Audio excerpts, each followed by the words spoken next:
भाई साहब, आपकी गाड़ी को अंदर इजाजत दे दी गई है, बड़ी बात है। वैसे आमतौर पर इजाजत मिलती नहीं है। मैं लिफ्ट ली थी सर। ये लिफ्ट आपको मिल गई है, क्या बात है।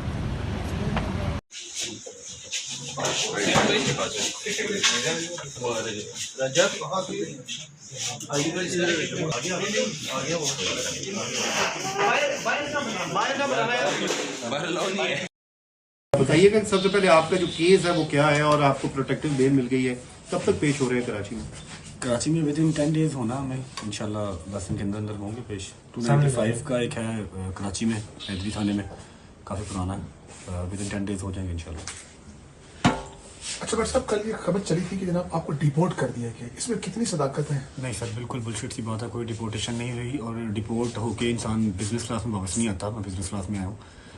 मेरा वीज़ा ज़रूर कैंसिल हुआ क्योंकि उनको यहाँ से कुछ होम ऑफिस को, यूके बहुत स्ट्रिक्ट है चीज़ों को लेके। होम ऑफिस में रिक्वेस्ट की है कि इस पर 295 का केस है, पे और भी ब्लास्फेमी के केसेस हैं, जिसकी वजह से उन्होंने मेरा वीज़ा कैंसिल कर दिया। मेरा सवा साल का वीज़ा था। बट मेरे जो वहाँ के सॉलिसिटर हैं, जो मेरे लॉयर वहाँ के हैं यूके के, उन्होंने एडमिनिस्ट्रेटर जो है ना वो रिव्यू को चैलेंज कर दिया हुआ। इंशाल्लाह होपफुली जो हमारा वीज़ा रहता है वो रिवाइव हो जाएगा, वापस आ जाएगा।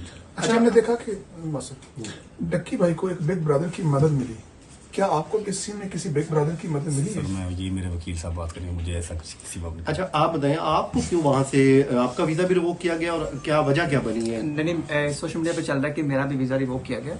मेरा वीज़ा नहीं रिवोक किया गया, मेरे पास ब्रिटिश सिटीजनशिप है और मेरे पास मेरे ऊपर भी 2 FIR हैं। एक जो डकी वाली आई 196/25, उसके अंदर उन्होंने मुझे तीसरे में डाला हुआ है उस FIR के ऊपर। अच्छा। और जो दूसरी FIR मेरे ऊपर है वो 252/25 है, वो भी गैम्बलिंग की मेरे ऊपर FIR दी गई है।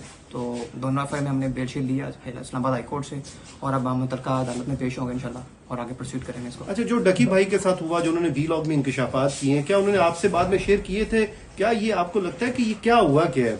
मैं जब डकी से मिलने गया था तो हमारी ज़्यादा बातें नहीं हुई, बस जो बातें हुई वो मैंने सोशल मीडिया पे बता दी थी कि जो कुछ चला है, और बस बाकी कुछ चीज़ें हैं वो इंशाल्लाह वक्त जब आएगा तो बताएंगे। तो उस दिन उस टाइम आपको भी नोटिस आए थे, समन वगैरह? नहीं, मुझे नोटिस नहीं आया। मैं जब उसको मिलने गया था तो मुझे उन्होंने डिटेन कर लिया वहीं पे और मेरे दोनों फ़ोन भी ले लिए और मुझसे ज़बरदस्ती उन्होंने साइन भी करवाए, मुझे गालियाँ शालियाँ भी दी उन्होंने, लेकिन कोई नहीं। बाकी अपना बाद में मेरे वकील साथ थे, हमें छोड़ दिया गया और उसके बाद हम वहाँ से चले गए। अच्छा बट साहब, ये बताइएगा, जैसे आप कह रहे हैं कि हमारा वीजा रिवाइज हो जाएगा, तो आपको उम्मीद है कि आप वापस फिर जा सकते हैं या फिर वही है ECL वगैरह में? इंशाल्लाह ECL में नाम सदाबहार तो नहीं है, जब तक केस चल रहे हैं तब तक हैं, तब तक पाकिस्तान में है इंशाल्लाह। उसके बाद भी पाकिस्तान है, लेकिन यह कि ट्रैवल बैन किसी भी कंट्री का लगवाना क्यों अपने ऊपर। यूके में ये होता है कि अगर आपका वीज़ा कैंसिल हो जाए या फिर आपको वो ऐसा कुछ वीज़ा कैंसिल करते हैं, अगर आपका लगा हुआ वीज़ा कैंसिल होता है तो वो आपके ऊपर 10 साल का बैन कर देते हैं। तो बैन नहीं लगवाना किसी भी कंट्री का, आपको विजिट के लिए कभी भी कहीं जाना पड़ सकता है, जिसकी वजह से मैंने चैलेंज किया, अदरवाइज तो कर देते बैन, रहना मैंने पाकिस्तान में ही है।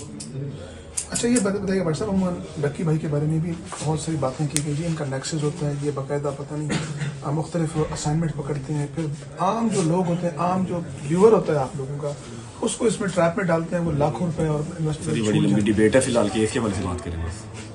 आपके ऊपर जो FIRs हैं उन पे आपने लिखा कि पिटीशन है उसका भी कि फॉल्स हैं, मैलाफेडी है, तो क्या केस क्या है, थोड़ा उसके हवाले से बताएंगे। वकील साहब बात करेंगे, एक नहीं है वो, वकील साहब की इस बारे में बात करेंगे। मैं अभी कोई जैसी गलत बात करना नहीं चाह रहा।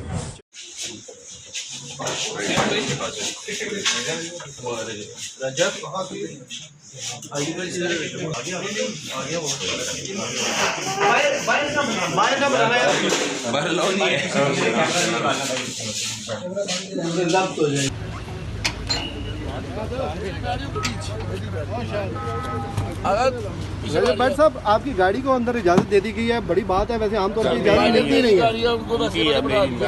मैं लिफ्ट ली थी सर। ये लिफ्ट आपको मिल गई है, क्या बात है।